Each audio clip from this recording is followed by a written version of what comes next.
Hello everyone. Last time हमने क्या देखा था कि सोर्स जो है वो कितने टाइप के होते हैं, तो जिसपे हमने आइडियल और प्रैक्टिकल वोल्टेज सोर्स और करंट सोर्स के बारे में देखा था। तो क्लासिफिकेशन ऑफ सोर्स एक बार फिर से देख लेते हैं हम लोग।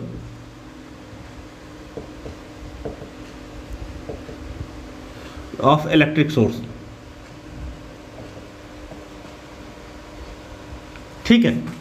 अब इलेक्ट्रिक सोर्स की क्लासिफिकेशन में हमने क्या देखा था कि सबसे पहले हमारे पास दो तरह का सोर्स था, वोल्टेज सोर्स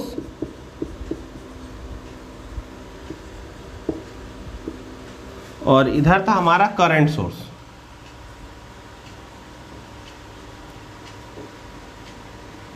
और यही सोर्स दो टाइप का हो रहा था। एक क्या हो रहा था, आइडियल, और दूसरा क्या हो रहा था, प्रैक्टिकल। ये भी आइडियल और प्रैक्टिकल हो रहा था।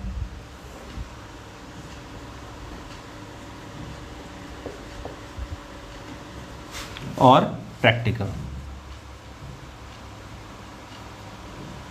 आइडियल के बारे में क्या बोल रहे थे? आइडियल के बारे में बोल रहे थे कि वोल्टेज सोर्स का डेफिनेशन क्या बोले थे, वोल्टेज इसका कांस्टेंट होना चाहिए, ठीक है। करंट सोर्स के बारे में क्या कह रहे थे, करंट सोर्स कांस्टेंट, करंट का वैल्यू कांस्टेंट होना चाहिए, वोल्टेज सोर्स का वोल्टेज कांस्टेंट। आइडियल का मतलब क्या कि कुछ भी हम करें इसका वोल्टेज क्या होगा, कांस्टेंट होगा, वोल्टेज चेंज नहीं होगा, है ना, हर हाल में वोल्टेज चेंज नहीं होगा। तो ये इस आइडियल सोर्स में क्या होगा, V equal to V naught, और वो भी क्या, कांस्टेंट। और इसमें क्या बोले थे, ये घट सकता है, लेकिन ये जो घटेगा वो किस चीज पे डिपेंड करेगा कि इससे हम कितना करंट ले रहे हैं। तो माइनस आई इंटू आर। ये आर क्या है, internal resistance of the source. तो इसके लिए इंटरनल रेजिस्टेंस क्या होगा, नॉन जीरो होगा, R is not equal to zero. जबकि यहां पे इंटरनल रेजिस्टेंस क्या होगा, जीरो होगा, आर इक्वल टू जीरो होगा इसमें, ठीक है। करंट सोर्स में क्या बताए थे कि अगर आइडियल होगा तो करंट जो है हमारा कांस्टेंट होगा, I equal to I naught constant, ठीक है। जबकि प्रैक्टिकली ये करंट चेंज करेगा, आई नॉट माइनस भी बाय आर, ठीक है। और यहां पे हम क्या बोले थे कि अगर ये कैसा है, आइडियल प्रैक्टिकल सोर्स है, तो आर हमारा नॉट इक्वल टू इन्फिनिटी होगा। जबकि अगर ये सोर्स हमारा आइडियल है तो करंट सोर्स का रेजिस्टेंस क्या होगा, आर इक्वल टू इन्फिनिटी, मतलब बहुत बड़ा रेजिस्टेंस होगा इसका, इतना बड़ा कि इससे करंट ना फ्लो हो पाए। ये करंट जो इसमें माइनस कर रहे हैं वो यहाँ पे क्या हो जाए, जीरो हो जाए। ये करंट जीरो कब होगा, जब ये आर हमारा क्या होगा, इन्फिनिटी होगा, ठीक है। ये एक तरह का क्लासिफिकेशन हमने देखा था। और ये सोर्स क्या था, इस सोर्स का वोल्टेज जो है वो सर्किट के किसी और पैरामीटर पे डिपेंड नहीं कर रहा है ना। ये सोर्स का वोल्टेज इस सोर्स के ही पैरामीटर पे डिपेंड कर रहा है ना। सोर्स का पैरामीटर, ये आर क्या है, ये सोर्स का ही पैरामीटर है। अगर ये बाहर किसी रेजिस्टेंस पे या किसी करंट पे या किसी वोल्टेज पे डिपेंड कर रहा होता तो इस तरह के सोर्स को हम डिपेंडेंट सोर्स बोलते। लेकिन ये सोर्स जो है उसका वोल्टेज और करंट इस सोर्स के ही पैरामीटर पे डिपेंड कर रहा है कि कितना बड़ा बैटरी है, उसमें कितने प्लेट लगे हुए हैं, उसका कितना रेजिस्टेंस है, उस पर डिपेंड कर रहा है। तो इसको हम क्या बोलेंगे, इस तरह के सोर्स को हम बोलेंगे इंडिपेंडेंट सोर्स। ये इंडिपेंडेंट करंट सोर्स है, ये इंडिपेंडेंट करंट सोर्स है, ठीक है। तो यहाँ पे ये जो सोर्स है ये पहले क्या है, इंडिपेंडेंट सोर्स है, इंडिपेंडेंट, और ये भी इंडिपेंडेंट है, ठीक है। तो मतलब कि हमारे पास डिपेंडेंट सोर्स भी होगा, हमारे पास क्या होगा, डिपेंडेंट सोर्स भी होगा, और उस डिपेंडेंट सोर्स की भी अलग अलग वैरायटी होगी। डिपेंडेंट सोर्स किसको बोलेंगे, जिसके पैरामीटर का वैल्यू सर्किट के किसी और पैरामीटर पे डिपेंड करे। एग्जांपल के लिए समझ लो, डिटेल में डिस्कस करेंगे। एग्जांपल के लिए समझ लो कि यहाँ पे कोई डिपेंडेंट सोर्स है, प्लस माइनस इसका वोल्टेज क्या है, भी वोल्ट है, भी वोल्ट है, वोल्ट है, ठीक है। अब ये जो V वोल्ट है ना, ये जो V वोल्ट है ये किस पे डिपेंड कर रहा है, ये सर्किट के किसी और पैरामीटर पे डिपेंड कर रहा है, ठीक है। सपोज करो कि यहाँ पे करंट फ्लो हो रहा है आई, ठीक है। और इस V की वैल्यू कितनी है, इस V की वैल्यू है K इंटू आई। ये जो V है इसका वैल्यू क्या है, ये 5 वोल्ट 10 वोल्ट 50 वोल्ट नहीं लिखा हुआ है, क्या लिखा हुआ है, दिस V इक्वल टू के आई। के आई का मतलब क्या, सम कांस्टेंट 10 5 20 कुछ भी हो सकता है, और यहाँ पे जो भी करंट फ्लो हो रहा हो, यहाँ करंट 1 एम्पियर फ्लो हो रहा है तो K वोल्ट होगा, ये 2 एम्पियर फ्लो होगा तो इसका पोटेंशियल कितना होगा, 2K वोल्ट होगा, ये 3 एम्पियर फ्लो हो रहा है तो ये कितना होगा, 3K वोल्ट होगा। तो इस तरह का अगर कोई सोर्स आ रहा है तो इस तरह के सोर्स को हम क्या बोलेंगे, डिपेंडेंट सोर्स बोलेंगे। क्यों, क्योंकि इसके पैरामीटर का वैल्यू, इसमें का जो वोल्टेज है उसका वैल्यू किस पे डिपेंड कर रहा है, किसी और ब्रांच के करंट पे डिपेंड कर रहा है, किसी और ब्रांच के पैरामीटर पे डिपेंड कर रहा है, ठीक है। और ये सोर्स कैसा होगा, ये एक वोल्टेज सोर्स है जो करंट डिपेंडेंट है ना, इसके करंट पे डिपेंड कर रहा है।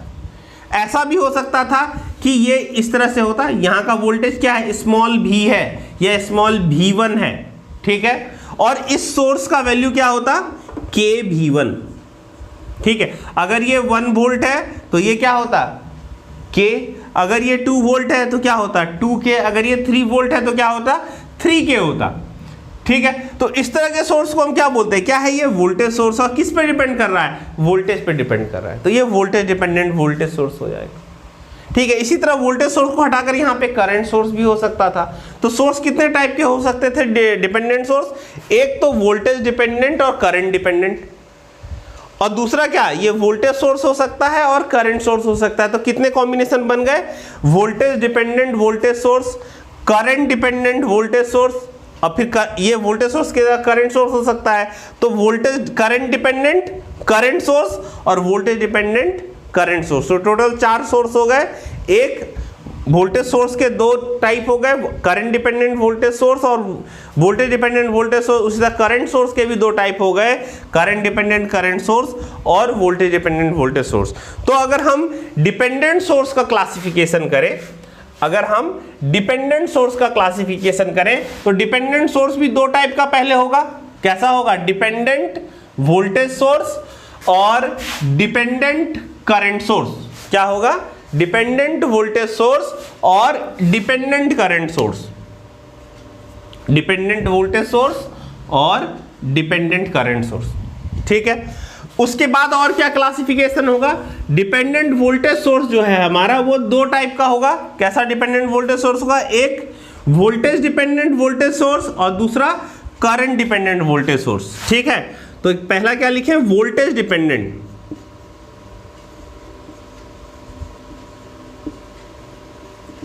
वोल्टेज सोर्स,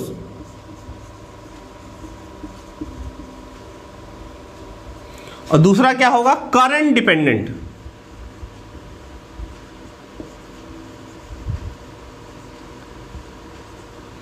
वोल्टेज सोर्स,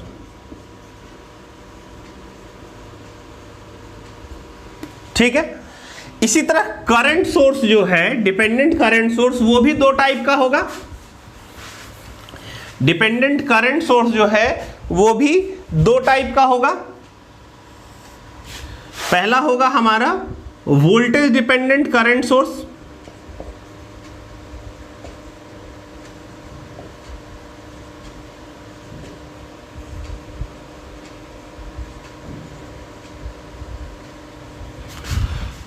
और होगा करंट डिपेंडेंट करंट सोर्स।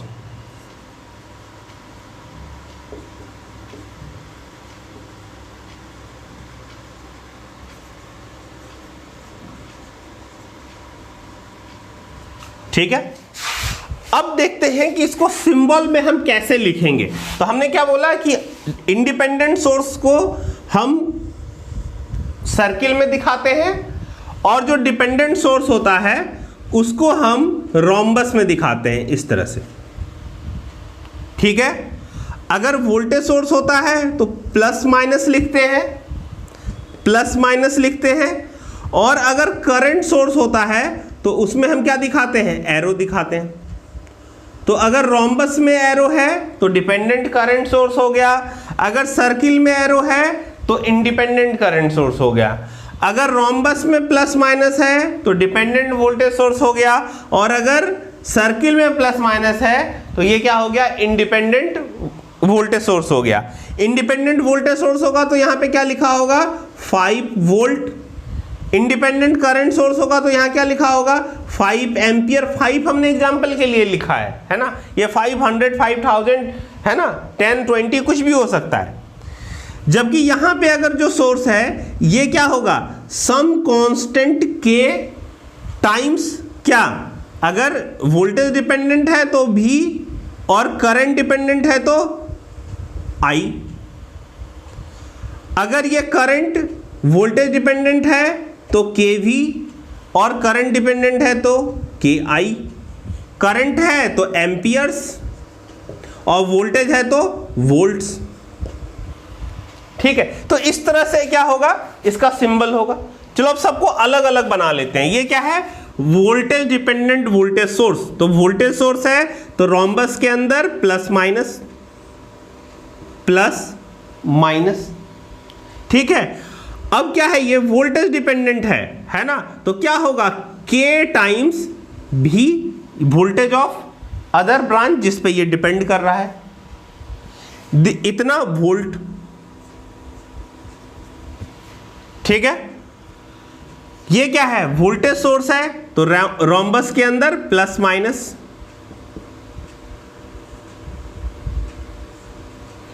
और क्या, K टाइम्स कैसा, किस पे डिपेंड कर रहा है, करंट पे, तो K टाइम्स I, और है क्या, वोल्टेज तो वोल्ट्स।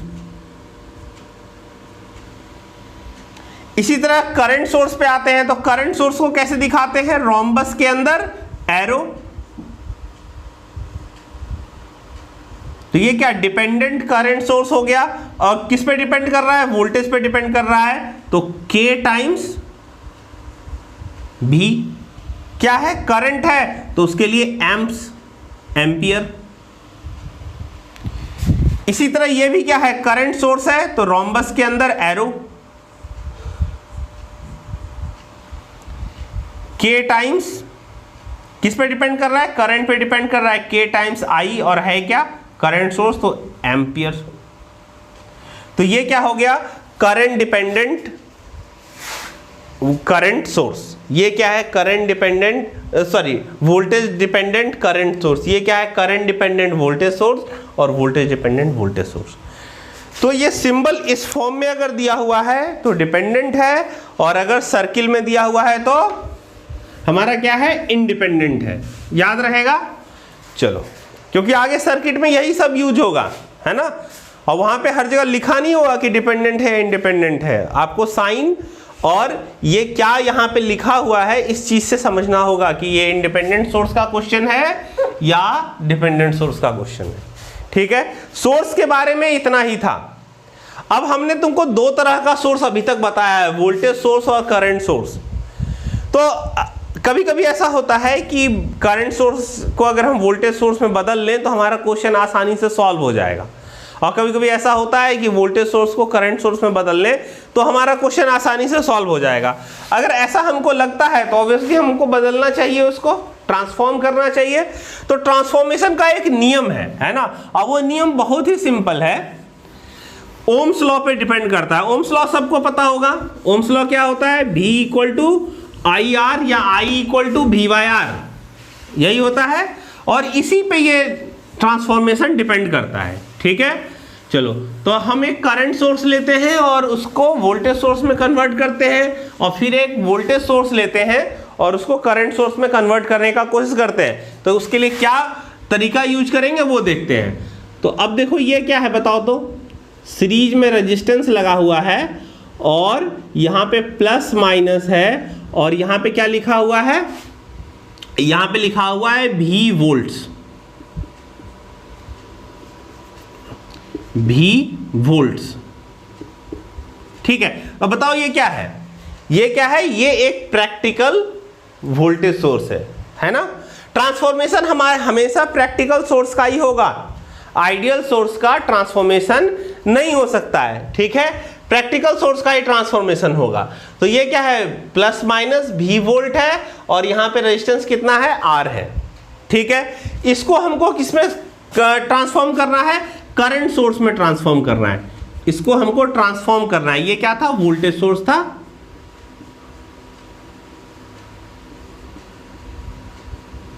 और इसको ट्रांसफॉर्म करना है करंट सोर्स में।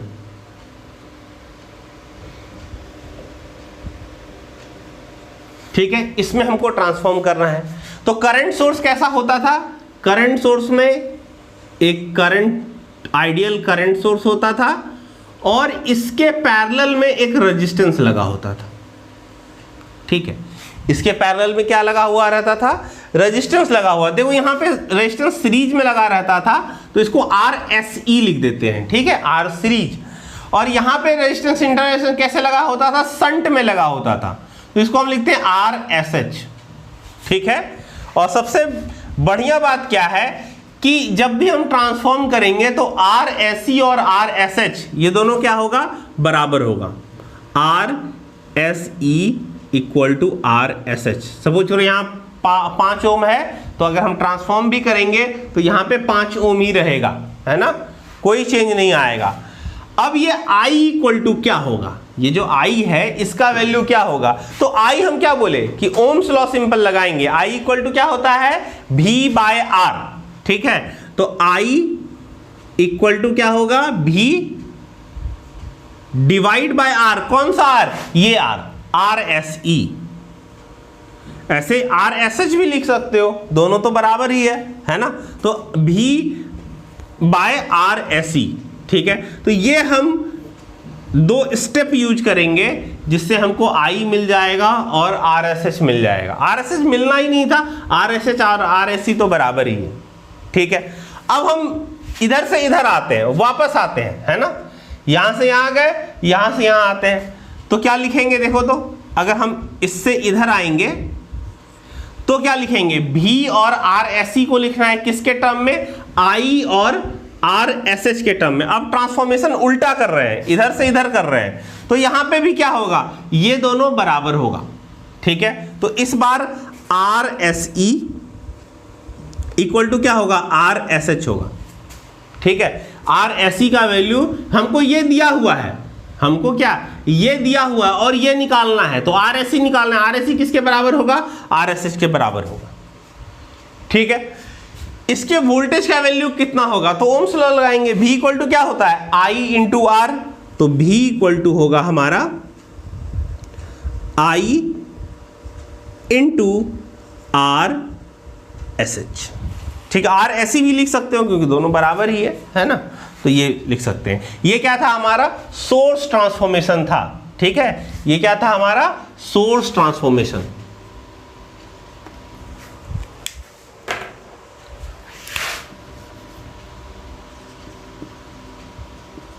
Source transformation.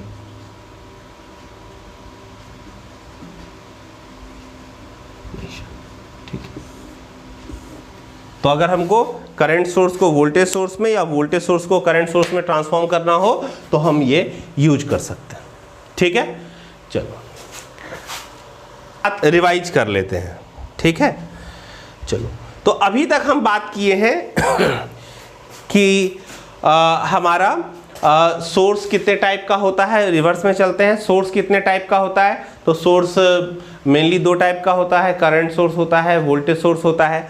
ठीक है, उसके अलावा क्या देखें कि ये सोर्स 2 टाइप का और होता है, क्या? इंडिपेंडेंट होता है, डिपेंडेंट होता है। और क्या देखें हम कि जो सोर्स है वो उसका एक और टाइप होता है, क्या? आइडियल सोर्स और प्रैक्टिकल सोर्स। हमको मेनली क्या मिलेगा?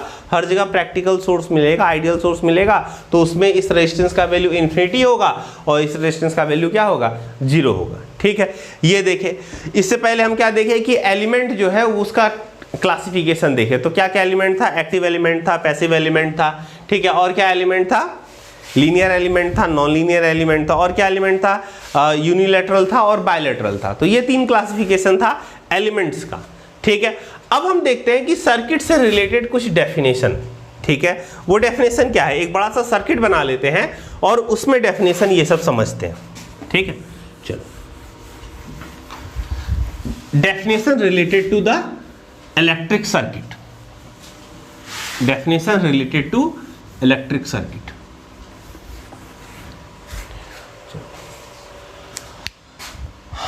एक बड़ा सा सर्किट बना लेते हैं। चलो, एक रेजिस्टेंस है, एक और रेजिस्टेंस है, इधर भी एक रेजिस्टेंस है, एक बैटरी लगा हुआ है, यहाँ पे भी एक बैटरी लगा हुआ है, यहाँ पे एक रेजिस्टेंस है, यहाँ पे एक करंट सोर्स है।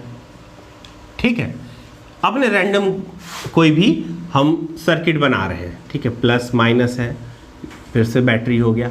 ठीक है, प्लस माइनस, ये R1, R2, R3, R4, I1, V1, V2, V3। ठीक है, यहाँ पे एक और ब्रांच लगा देते हैं। ठीक है, ये है हमारा, यहाँ पे एक वोल्टेज सोर्स लगा दो, प्लस माइनस V3, V4। ठीक है, R4, R5 और R6। ठीक है, ये हो गया। अब यहाँ पे हम कुछ टर्म डिफाइन कर रहे हैं कि हम ब्रांच किसको बोलेंगे। ठीक है, ब्रांच किसको बोलेंगे, तो किसी दो मीटिंग पॉइंट जो है उसके बीच का जो भी पार्ट है उसको हम ब्रांच बोलेंगे। ब्रांच किससे बन रहा है, तो number of element connected in series, इससे हमारा क्या बन रहा है, ब्रांच बन रहा है। तो यहाँ पे ब्रांच कितना है, देखो तो ये एक ब्रांच हो गया, ये एक ब्रांच हो गया, ये पूरा एक ब्रांच हो गया, है ना, ये एक ब्रांच हो गया, ये एक ब्रांच हो गया, ये भी एक ब्रांच हो गया, है ना। इसका रेजिस्टेंस क्या है, यहाँ पे R = 0 है, तो ये भी एक ब्रांच हो गया। तो इतना सारा हमारा क्या है, ब्रांच है, 1 2 3 4 5 6, है ना। तो यहाँ पे टोटल कितना ब्रांच हो गया, 1 2 3 4 5 और 1 6, टोटल 6 ब्रांच है यहाँ पे। ठीक है, तो ब्रांच के बारे में क्या बोलेंगे, branch is a series combination of circuit element through which the current are equal. Current इसमें क्या है, सेम करंट, जो करंट यहाँ फ्लो हो रहा है वही करंट यहाँ फ्लो हो रहा है, वही करंट यहाँ फ्लो हो रहा है। तो अगर सेम करंट पूरे ये में फ्लो हो रहा है तो इसको हम क्या बोलेंगे, ब्रांच बोलेंगे। ठीक है, यहाँ पे भी देखो जो करंट यहाँ से यहाँ तक क्या है, सब में पूरे में एक ही करंट फ्लो हो रहा है, यहाँ से यहाँ तक सेम करंट है, ये सेम करंट है, ये सेम करंट है, तो इसको हम बोलेंगे a series connection of branch. Branch it is a series connection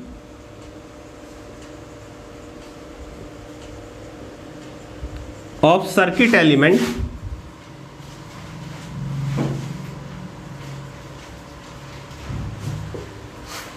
through which current are equal.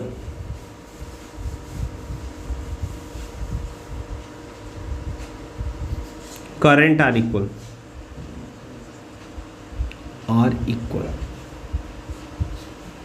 ठीक है, तो इसमें कितने टोटल ब्रांच हैं, तो यहां पे हम काउंट करेंगे तो 1 2 3 4 5 6, टोटल 6 ब्रांच। ठीक है, चलो इसका नाम लिख देते हैं, है ना, ABCD करके लिख देते हैं तो ज़्यादा अच्छा होगा। ABCDEFGH।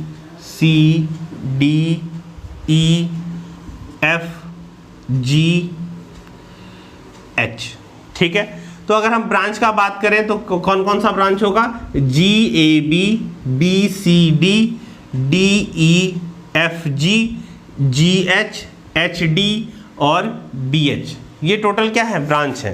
तो यहाँ पे ब्रांच इन एबव सर्किट, इन एबव सर्किट। ठीक है, क्या क्या ब्रांच होंगे देख लेते हैं। ब्रांच GAB एक ब्रांच हो गया। दूसरा ब्रांच क्या होगा, BCD दूसरा ब्रांच हो गया। DEFG ये तीसरा ब्रांच हो गया, DEFG। ठीक है, ये 3 ब्रांच हो गए। उसके बाद G से H GH चौथा ब्रांच हो गया। H से D या D से H जो भी लिखना चाहो, DH ये एक और ब्रांच हो गया, और B से H total number of branch क्या हो गए, 6। टोटल 6 ब्रांच है यहाँ पे। ठीक है, तो ये ब्रांच का डेफिनेशन हो गया। इसके बाद हम आते हैं, अब यहाँ पे देखो ये ब्रांच जहाँ जहाँ मिल रहा है, ठीक है, यहाँ मिल रहा है, ठीक है, यहाँ मिल रहा है, यहाँ मिल रहा है, यहाँ मिल रहा है, तो ये जो मीटिंग पॉइंट है ब्रांचेज का, इसको हम क्या बोलेंगे, इसको हम बोलेंगे जंक्शन। ठीक है, ब्रांच के बाद नेक्स्ट डेफिनेशन है junction.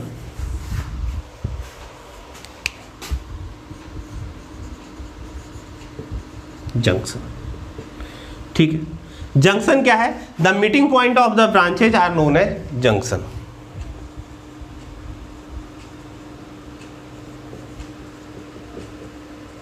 Of meeting points of branches are known as junction.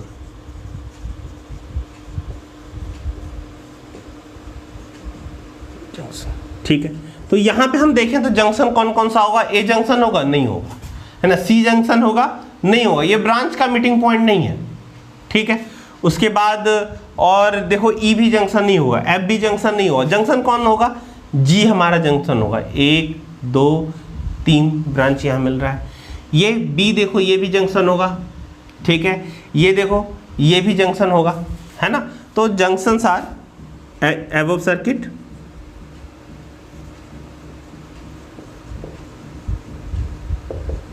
Junction are. क्या होगा जंक्शन हमारा, देखो तो जंक्शन हमारा होगा बी होगा, डी होगा, जी होगा और एच होगा, है ना, B comma D comma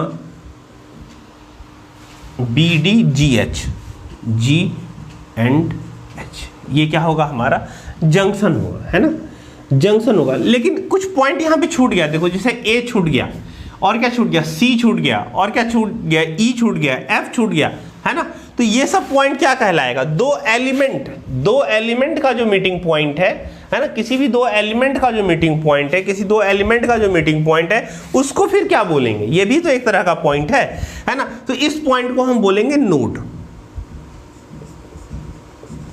node क्या है, node is the meeting point of, ये ब्रांच था, node is the meeting point of two element, है ना, नोड क्या है, nodes, it is a meeting point of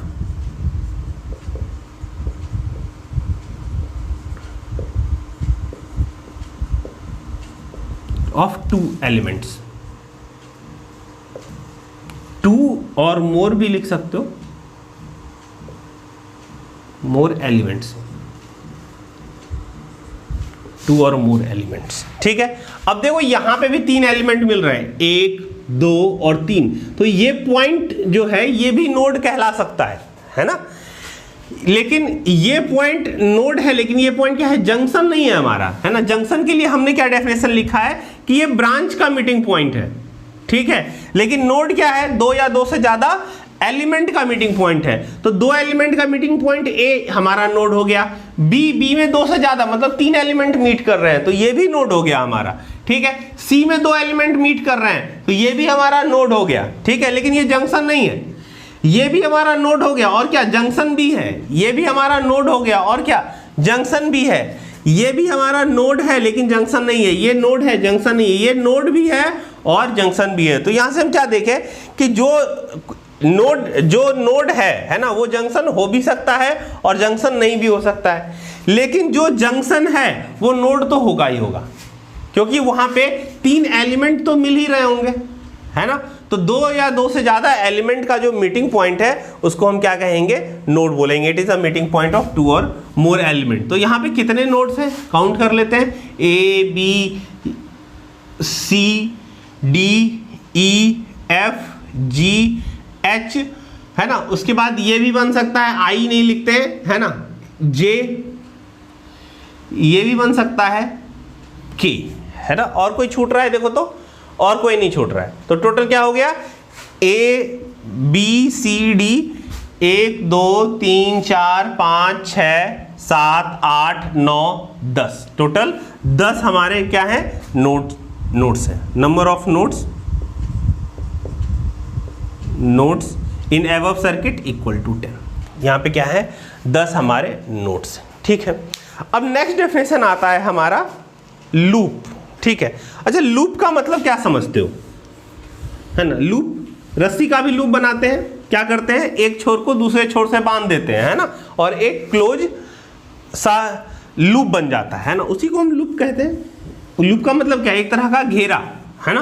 तो यहां पे भी सर्किट के अंदर देखो घेरा, बहुत सारा घेरा बन रहा है, ठीक है। देखो ये एक घेरा बन रहा है, ये एक घेरा बन रहा है, ये एक और घेरा बन रहा है, और कुछ बन रहा है क्या, देखो ये एक क्लोज पाथ बन रहा है। लूप का मतलब क्या, क्लोज पाथ, ठीक है। ये भी, ये ऐसे करके देखो, ये भी एक क्लोज पाथ बन रहा है। ये पूरा बड़ा वाला देखो, ये भी एक क्लोज पाथ बन रहा है, और क्लोज पाथ बन रहा है, देखो ऐसे करके, यहां से आए, ऐसे गए, ऐसे गए, ऐसे गए, ऐसे आए और ऐसे आए, ये भी एक क्लोज पाथ बन गया। चलो और कहां जा सकते, देखो एच से ऐसे गए, ऐसे गए, ऐसे गए, ऐसे गए, ऐसे गए और ऐसे आए, ये भी एक क्लोज पाथ बन रहा है, ठीक है। तो जितने भी क्लोज पाथ हैं, है ना, इनको हम बोलेंगे लूप, ठीक है। जो भी सर्किट के अंदर क्लोज पाथ बन रहा है उसको हम क्या बोलेंगे, लूप बोलेंगे, ठीक है। तो लूप का डेफिनेशन क्या लिखेंगे, loops, any close path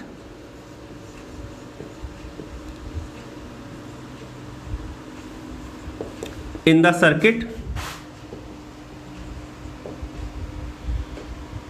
is called loop, ठीक है। कोई भी क्लोज पाथ हो सर्किट में उसको हम लूप बोलेंगे, ठीक है। अब चलो शुरू करते हैं, यहां से लिखना शुरू करते हैं। कितने लूप हैं इस सर्किट में, ए बी एच जी ए, मतलब जहां से शुरू कर रहे हैं हमको वापस वहीं आना है घूम फिर के, ठीक है। तो क्या होगा, पूरा ये क्लोज पाथ बन जाएगा। चलो पहला लूप क्या है, L1 equal to A B H G A. चलो दूसरा देखते हैं, L2 ये वाला लूप बन सकता है, B C D H B, B C D H B, ठीक है। L3 तीसरा लूप देखते हैं, तीसरा ये वाला लूप बन सकता है, D E F G H D. तो D E F G H D, जहां से शुरू कर रहे हैं वहीं खत्म कर रहे हैं, ठीक है। अब क्या इस बड़े वाले लूप को बोल सकते हैं, ये जो इस तरह से बन रहा है ये बड़ा वाला लूप है, A B C D E F G A. L4 equal to A B C D E F G A, ठीक है। और भी लूप बन रहा था, है ना, और क्या बन रहा था, ये वाला लूप बन रहा था, A B C D H G A. L5 equal to A B C D E F, नहीं, D H G A, D H G A. और क्या बताए, एक ऐसे बताए थे ना, इस तरह से बी से शुरू किए, B C D E F G H B. L5 L6 equal to B C D E F G H फिर बी। एक और लूप इसी तरह का बनेगा, देखो ये वाला लूप, ये A B H D E F G A. तो L7 equal to A B H D E F G A. तो टोटल 7 लूप हो गए, है ना। लेकिन इसमें इस 3 लूप को हम देखें तो ये 3 लूप कुछ इस तरह का लूप है जिसके अंदर कोई और लूप नहीं है। देखो अगर इस बड़े वाले लूप को अगर हम देखते हैं तो इसके अंदर और 3 लूप है, 1 2 3। इस लूप को अगर हम देखते हैं तो इसके अंदर 2 लूप है, एक लूप ये है, एक लूप ये है। अगर हम इस लूप को देखते हैं तो इसमें भी 2 लूप है, अगर इसको हम देखते हैं तो इसमें भी 2 लूप है। तो यहाँ पे ये चारों जो हैं वो इस तरह के लूप हैं जिसके अंदर भी लूप है, जबकि ये 3 ऐसे लूप हैं जिसके अंदर कोई लूप नहीं है ना। तो इस तरह का अगर कोई लूप होता है तो उसको हम कहते हैं मेश। ठीक है। मेश क्या है? मेश एक तरह का लूप ही है जिसके अंदर कोई और लूप नहीं होता है ना, इंडिपेंडेंट लूप है ये इसके अंदर और कोई लूप नहीं है। तो अगर हम मेश का डेफिनेशन लिखना चाहते हैं, है ना, तो मेश का डेफिनेशन क्या लिखेंगे? देखो तो मेश का डेफिनेशन हम लिखेंगे it is any close path तो नहीं होगा, है ना, ये क्या होगा? ये भी एक क्लोज पाथ होगा, लेकिन एनी क्लोज पाथ इसको लिखना ठीक नहीं है। ये क्या है? It is a close path.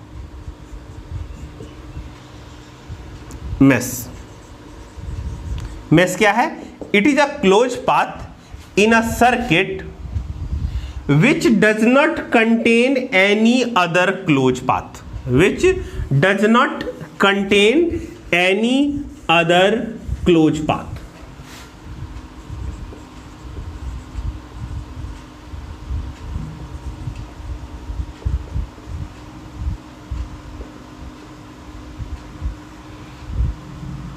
other closed path.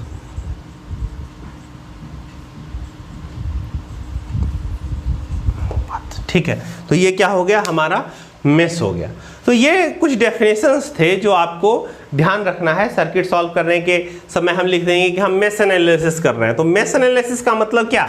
Mesh analysis का मतलब इस लूप में केवीएल अप्लाई करेंगे, इस लूप में केवीएल अप्लाई करेंगे, इस लूप में केवीएल अप्लाई करेंगे। अगर हम बोल दिए बीच में क्या, हम नोडल एनालिसिस करेंगे। नोडल एनालिसिस का मतलब क्या? दो एलिमेंट जहाँ मिल रहे हैं, दो या दो से ज़्यादा एलिमेंट जहाँ जहाँ मिल रहे हैं उस जगह पे हम केसीएल अप्लाई करेंगे। तो नोड और मेश का मतलब तो पहले समझ में आना चाहिए, है ना। तो ये डेफिनेशन था नोड और मेश के बारे में, और कुछ ब्रांच था और जो भी छोटे छोटे डेफिनेशन थे वो हमने यहाँ पे कवर कर दिए।